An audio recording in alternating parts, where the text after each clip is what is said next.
The junior members of the Galactic Council were bored.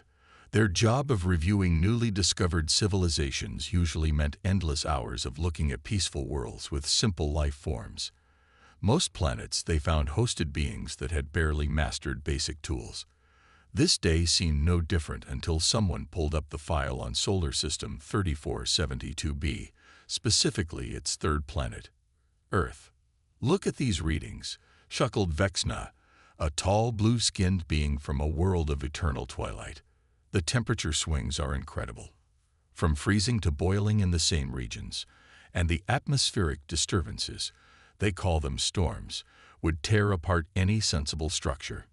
His companion, Grill, a floating crystalline entity, moved closer to the holographic display. "The gravity is crushing. How could anything evolve there? And look at these massive bodies of water. They're full of salt. Salt. Who would want to live near that?" The youngest member of their group, Kith, who resembled a delicate purple flower, added her observations. "The most ridiculous part is that the planet is still tectonically active. The ground literally splits open and spews molten rock. This has to be a mistake in our scanning equipment." The three junior council members shared another laugh. They had seen some strange worlds before, but this one took the prize for being the most hostile to life. They were about to mark it as uninhabited and move on when something caught Kith's eye. "Wait, these can't be right. The scanners are showing signs of civilization. Advanced civilization." She adjusted the controls, bringing up more detailed readings. "There are artificial structures everywhere, and they're built right on top of the fault lines." Vexna leaned in closer. "Impossible. No species would be foolish enough to build their homes in such dangerous locations. The data must be corrupted." But as they dug deeper into the scans, their laughter began to fade. Not only were there structures, but they were also seeing signs of complex technology. Cities sprawled across landscapes that should have been uninhabitable. Flying machines pushed through those terrible storms. Massive vessels crossed the salt-filled oceans. From the doorway of the review chamber came a deep, rumbling voice. "Finding something interesting, young ones." The three junior members turned quickly to find senior council member Textar standing there. The ancient being's crystalline form glowed with centuries of wisdom. "Just a mistake in the database," senior member Uriel said quickly. "We found readings of civilization on a death world. Obviously impossible." Textar moved to their console, his crystalline body chiming softly. "Ah, Earth. Yes, I've been watching that one. Tell me, did you notice the speed of their technological advancement?" The junior members looked confused. Zextar brought up a new set of data streams. 200 of their years ago, they were using primitive steam technology. Now they're splitting atoms and sending machines beyond their solar system. That's roughly 10 times faster than any other civilization we've encountered. The laughter had completely died now. Kith's petals trembled slightly. "But how?" "The conditions. Perhaps," Zextar said thoughtfully. "It's not despite the conditions, but because of them. Think about it. What kind of species would evolve on a world that constantly tries to kill them? What kind of intelligence would develop when every day it is a fight for survival?" The junior members looked at each other nervously. Vexna spoke first. "Are you saying we should make contact?" Textar's crystalline form pulsed with what might have been amusement. "Oh, we won't have to. Based on their development rate, they'll be making contact with us very soon. And won't that be interesting?" He turned to leave, then paused. "Oh, and young ones, you might want to start preparing your reports on Earth with a bit more respect. Something tells me we're going to be hearing a lot more about these humans in the near future." The junior members turned back to their screens, no one feeling quite like laughing anymore. The scientific vessel Star Seeker was the pride of the Galactic Council's research fleet. Its adaptive shields could withstand the harshest environments, and its crew was among the most experienced in the galaxy. None of that mattered when the solar flare hit. "This is impossible." Captain Mirazell shouted as warning lights flashed across her control panel. Her silver scales reflected the red emergency lighting. Our shields were rated for stellar events, 10 times this magnitude. The ship's systems sparked and failed one by one as they plummeted through Earth's atmosphere. Chief Engineer Torque, a bulky creature with 4 arms and protective plates, tried desperately to restore power.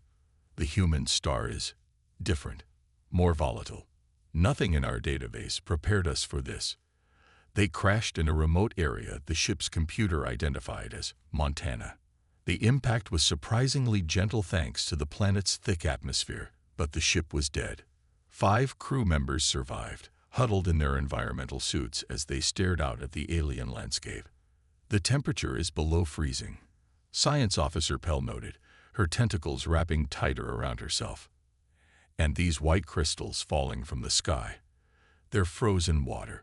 Who could survive in such conditions? A howl echoed through the darkness, making the aliens freeze in terror. Local wildlife. Security Officer Dax whispered, checking his disabled weapon. We should stay in the ship until rescue arrives. Rescue won't come for 3 days, Captain Mirazell said grimly. Standard protocol for radio silence. We need to find shelter before our suit batteries die. They had barely taken 10 steps from their ship when the ground beneath them shifted. Snow, Torque said, remembering their briefings. Frozen water that covers the ground. It's unstable. The aliens watched in horror as massive white waves of snow began sliding down the mountain above them. An avalanche, another deadly feature of this impossible world, was heading straight for them. Just then, strange lights appeared through the falling snow. 2 large vehicles moved expertly across the dangerous terrain, coming to a stop near the stranded aliens. The doors opened, and out stepped creatures that made the aliens gasp. The humans wore what looked like simple insulated clothing. No environmental suits, no protective shields. They moved through the lethal cold and snow as if it were nothing. "Hey there," one of them called out, waving. "We're with Mountain Search and Rescue. Saw your ship come down. You folks okay?" The aliens stared in shock as more humans emerged, carrying equipment and medical supplies. They worked quickly and efficiently, getting the alien crew into their heated vehicles. Just as the avalanche roared past a safety barrier, the humans had apparently built for exactly this purpose. "Don't worry," said Sarah Chen, the rescue team leader, as she handed out warm blankets to the shivering aliens. "We get all kinds of crazy weather up here. This is actually a pretty calm night by Montana standards." The aliens exchanged bewildered looks. Calm.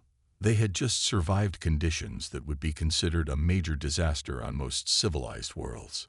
"How?" Captain Mirazell started, watching in amazement as the humans casually dug out equipment from the snow. "How do you survive here?" "Oh, this." Sarah laughed, taking a sip from her steaming drink. "This is nothing. You should see what it's like during tourist season. Now that's when things get really interesting."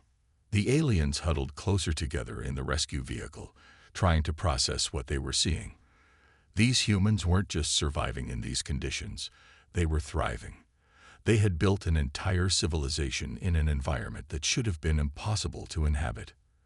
And what worried the aliens most was the growing realization that this was just the beginning of their education about humanity's capabilities. The aliens from the Star Seeker found themselves in what humans called a ski resort, a concept that baffled them completely. Their temporary quarters overlooked vast snowy slopes where humans deliberately slid down mountains at high speeds for fun. "They're letting their young do this." Science Officer Pell watched in horror as small human children zipped past on colorful boards, without protective force fields.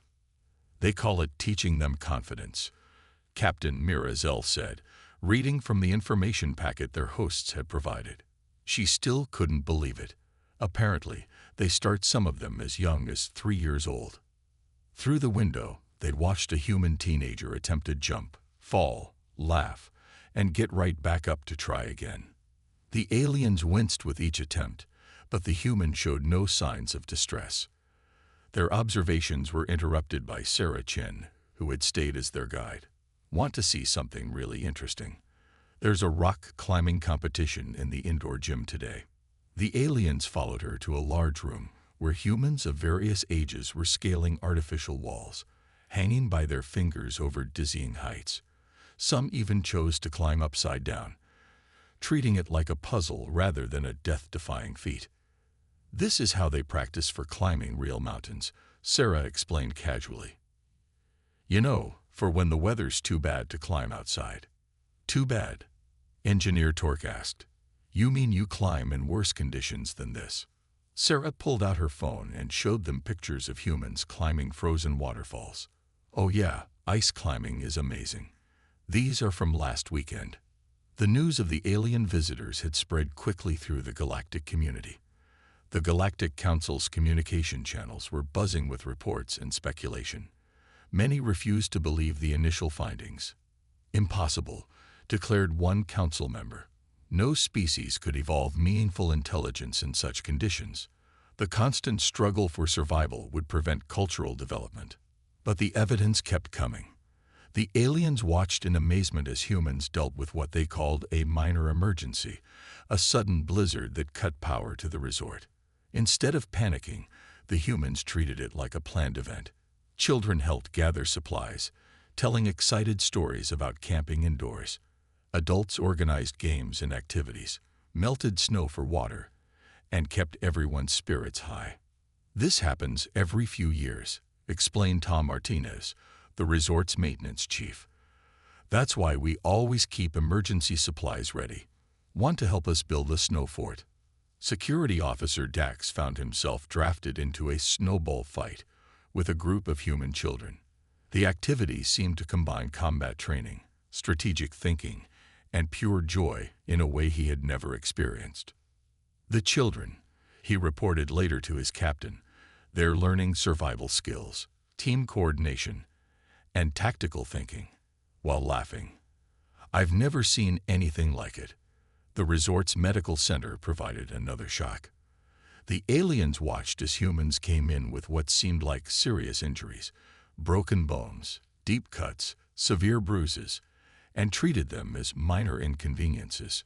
Just a sprained ankle, one skier said cheerfully as she hobbled out on crutches. I'll be back on the slopes in a couple of weeks. Word of these observations reached Senior Council Member Sixtar, who added them to his growing file on humanity. The patterns were becoming clear. Humans didn't just survive adversity. They actively sought it out. They turned deadly conditions into playgrounds, transformed survival skills into sports, and treated recovery from injury as a normal part of life. Most fascinating, Textar noted in his report, we've been measuring civilization by how well species can avoid challenges. Perhaps we should have been measuring how well they embrace them. As the sun set over the snowy mountains, the alien crew watched a group of humans prepare for night skiing, strapping lights to their heads before heading out into the darkness. I'm starting to think, Captain Mirazel said quietly, that we've greatly underestimated this species. The Vrekthar were known throughout the galaxy as opportunistic warriors. When they intercepted reports about Earth from the Galactic Council's communications, they saw what they thought was an easy target. After all, how dangerous could these creatures be if they couldn't even control their own planet's weather? Their largest population centers are currently experiencing something called a hurricane season. General Kraz told his invasion fleet. His scaled face showed what passed for a smile among his kind. Perfect timing for our attack. Their primitive settlements will crumble. The Vrekthar launched their assault during Hurricane Maria, a Category 5 storm bearing down on Earth's eastern coastline. They expected chaos. They expected panic. What they got was something entirely different. Sir, a Vrekthar officer reported, the humans are. They're not running away. They're moving toward the storm. General Kraz watched in disbelief as human emergency vehicles pushed through wind and rain that would have grounded most civilized species' craft. Teams of humans in simple protective gear were evacuating their people with practiced efficiency. Impossible, Kraz muttered. Their vehicles should be destroyed in these conditions. But the humans had been dealing with hurricanes for generations.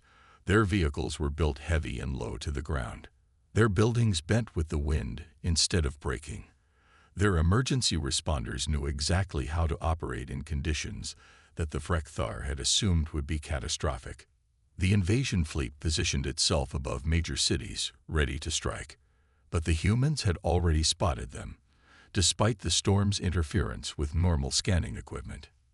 These idiots really picked a hurricane for their first attack, Colonel Sarah Chen said, now coordinating with the military after her earlier encounter with the Star Seeker crew.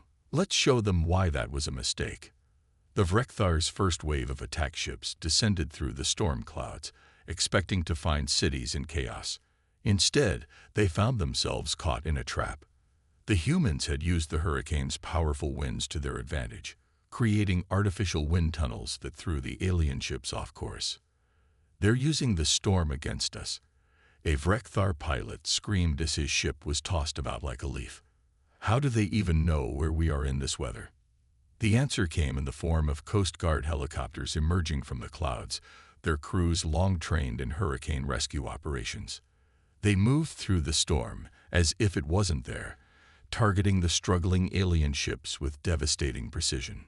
General Kraz watched in horror as his perfect strategy fell apart. His ship's advanced technology, designed for combat in calm conditions, proved useless against both the storm and the humans who had mastered it. "Sir," his second-in-command reported, "we're getting similar reports worldwide. The humans, they're not just surviving these conditions, they're turning them into weapons." In Florida, Naval Special Forces used the rough seas to ambush Vrekthar landing craft. In Tokyo, emergency response teams turned flood control systems into traps for alien ground forces. In Mumbai, local fishermen, experienced with monsoon conditions, helped the Navy outmaneuver alien ships in coastal waters. The final blow to Vrekthar pride came when they intercepted human communications about the battle. They weren't treating it as a desperate fight for survival. They were treating it as a minor interruption to their normal hurricane response operations. "Yeah, we've got aliens," one emergency coordinator was heard saying. "But the hurricane's still the priority. Make sure everyone's evacuated first, then we'll deal with these folks who were dumb enough to attack during a storm." As the Vrekthar fleet retreated in disarray, General Kraz had a chilling thought. If this was how humans handled themselves during natural disasters, what were they capable of when they actually prepared for war? The answer, the galaxy would soon learn, was far more terrifying than anyone had imagined. The Galactic Council's emergency session was in chaos. On the main display screen, they watched humans do something that should have been impossible. They were taking apart crashed Vrekthar ships and understanding them. "This can't be happening," Vexna, now a full council member, said in disbelief. "It took the Centauri 15 years just to understand Vrekthar power systems. The humans have done it in 3 weeks." Senior council member Zextar watched with growing interest as human engineers swarmed over the alien technology. They didn't follow any of the standard research protocols. Instead, they tried things that seemed completely random, often breaking equipment in the process. "Look at their method," Zextar noted. "They're not afraid to fail. Each failure teaches them something new."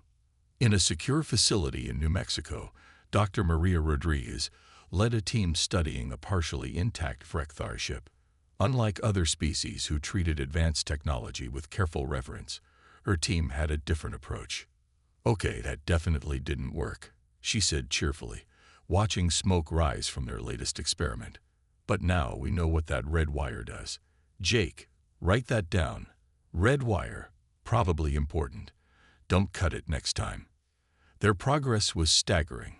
Within 2 months, they had reverse-engineered the Vrekthar shield technology. By month 3, they had improved it. "The original design is too rigid," explained Chief Engineer Tom Martinez, who had moved from his ski resort job to the research team. "We modified it to flex and adapt, like how our buildings handle earthquakes. Works much better now." The Vrekthar, monitoring from a safe distance, couldn't believe their sensor readings. The humans weren't just copying their technology. They were changing it, combining it with their own primitive solutions in ways that somehow made it more effective. They're putting our shield generators on their wheeled vehicles, a Vrekthar spy reported in horror. They didn't even bother with anti-gravity systems. They just strapped our most advanced technology onto their trucks. But it worked. The humans had found ways to power alien technology with their own energy sources, control it with their simple computers, and modify it to work in Earth's harsh conditions. Sarah Chen, now leading a special military unit, tested the first hybrid human-alien vehicle. It was basically a regular armored personnel carrier with Vrekthar shields and weapons attached. It looked ridiculous to alien observers, but performed better than either species' original designs. Sometimes the simple solution is the best solution, she said, driving the vehicle through a tornado simulation. Why waste time building a whole new vehicle when we can upgrade what we already know works? The Galactic Council was faced with an uncomfortable realization. Humanity's apparent technological backwardness hadn't been due to lack of capability. They had simply been solving problems differently. They don't follow the expected path of development. Zextar explained to the Council. While we perfect one solution, they try 100 different ones. Many fail, but the ones that work, they work extraordinarily well. A junior council member raised a concerned point. If they can do this with Vrekthar technology in months, what will they do with access to the entire galaxy's knowledge? The answer came sooner than expected. Earth's first official communication to the Galactic Council included designs for 37 improvements to common alien technologies, all tested and proven in Earth's hostile conditions. We hope these help, the human ambassador wrote. We noticed some of your standard equipment doesn't handle extreme conditions very well. We made a few adjustments. Let us know if you'd like more suggestions. The council chambers fell silent as members realized the implications. The humans weren't just catching up. They were already starting to push the boundaries of what the galaxy thought was possible. And they were just getting started. 6 months after the failed Vrekthar invasion, humanity made their move into the wider galaxy. It started with a simple request that left the Galactic Council speechless. They want to colonize Infernus. The council chamber erupted in shocked whispers. Infernus was a planet that had been deemed completely uninhabitable due to its extreme volcanic activity and toxic atmosphere. Not just Infernus, senior member Zextar announced, reading from the human proposal. They've requested settlement rights to 12 planets that we classified as death worlds. He paused, checking the data again. And they're calling them prime real estate. The first human colony ship to Infernus carried what other species considered minimal protection. Instead of building sealed environmental domes, the humans simply modified their existing Earth architecture to handle the conditions.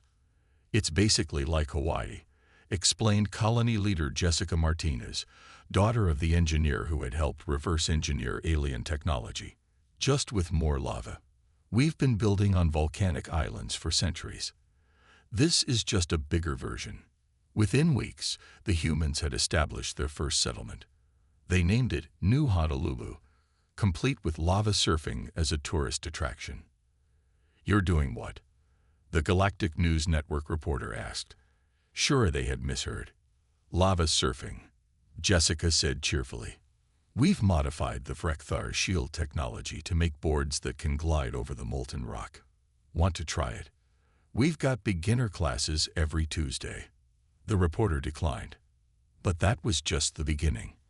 On the ice world Glacius, humans established New Edmonton, building structures that not only withstood but utilized the constant blizzards for power generation. Their children made snowmen wearing spacesuits.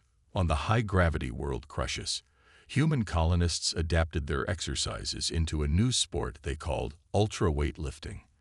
They started hosting galactic competitions, though few other species could even enter the arena without mechanical assistance.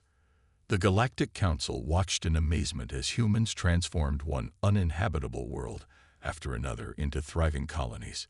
Even more surprising was how they mixed their primitive technology with advanced alien systems. "They're still using internal combustion engines," reported a bewildered observer on Infernus. "They've just added shield generators and anti-gravity modules to regular trucks. And somehow, they work better than our specialized vehicles." Sarah Chen, now an ambassador to the Galactic Council, explained it simply. "Why fix what isn't broken? We just add what we need to what we know works. It's like putting snow chains on your tires." The Vrekthar, still smarting from their failed invasion, watched with growing unease as humans began offering their services as survival instructors and emergency response consultants throughout the galaxy. "The humans are teaching our warriors how to fight in extreme conditions," a Vrekthar commander reported. "They call it team building and adventure training.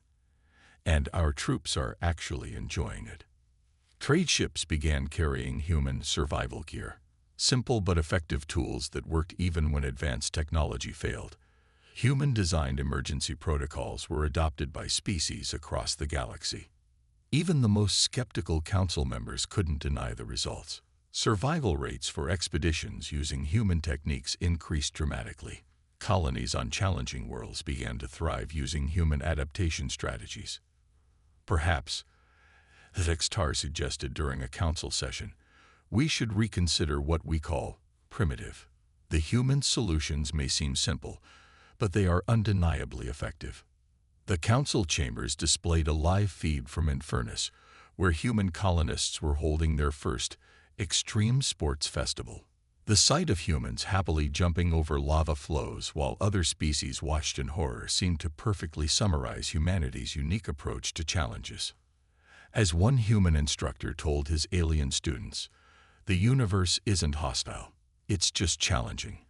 And challenges are what make life interesting." 1 year after Earth's first contact with the galaxy, the Galactic Council held a special session to formally welcome humanity into their ranks.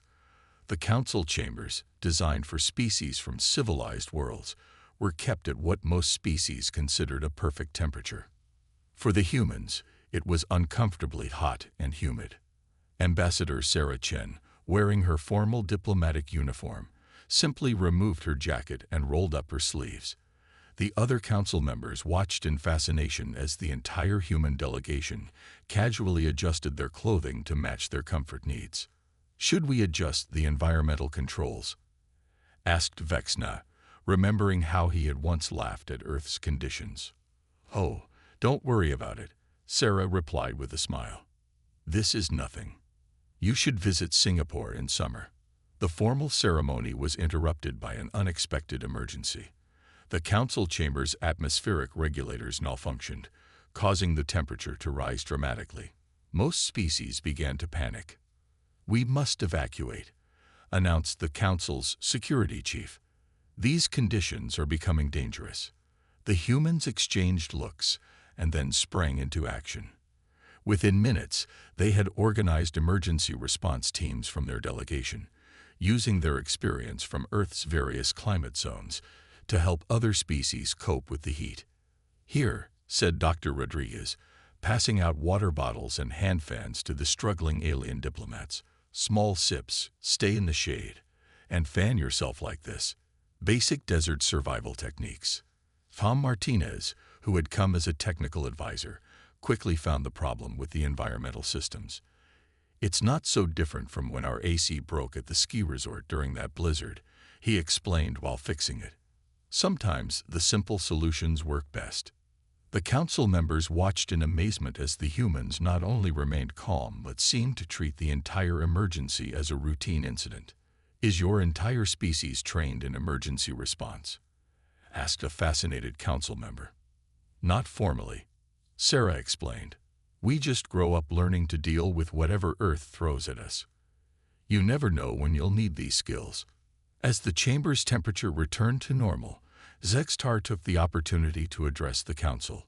"Today we have seen why humanity's addition to our galaxy is so valuable. They don't just survive challenges. They help others survive too." The ceremony continued, but with a new tone of respect. The same council members who had once dismissed Earth as a primitive death world now found themselves taking notes as the human delegation casually shared survival tips. During the reception afterward, something unexpected happened. A group of alien children, there with their diplomatic parents, approached the human delegation with curiosity. "Is it true?" one young alien asked. "Do human children really play in frozen water?" Sarah smiled and pulled out her phone, showing them pictures of snow angels and snowmen. The alien children were fascinated. "Can you teach us?" they asked. And so, in the formal gardens of the Galactic Council headquarters, human diplomats found themselves teaching alien children how to make paper boats to float in fountains, how to safely climb trees, and how to play simple Earth games that had been teaching human children survival skills for generations. The alien parents watched, initially with concern, then with growing interest as their children learned to handle physical challenges they had never been allowed to face before. "You know," Vexna said to Zixtar as they watched the impromptu playground session, "perhaps we were asking the wrong question all along. We kept wondering how humans survived on their death world." "And what should we have been asking?" Zixtar inquired. "How did the rest of us become so afraid of living?" The sound of children's laughter, human and alien together, filled the council gardens. And somewhere in the galaxy, a primitive blue-green planet called Earth continued spinning, still challenging, still dangerous, and still teaching its lessons to anyone brave enough to learn them. The universe would never be the same. And that was exactly what humanity did best, changing the impossible into the everyday, one challenge at a time.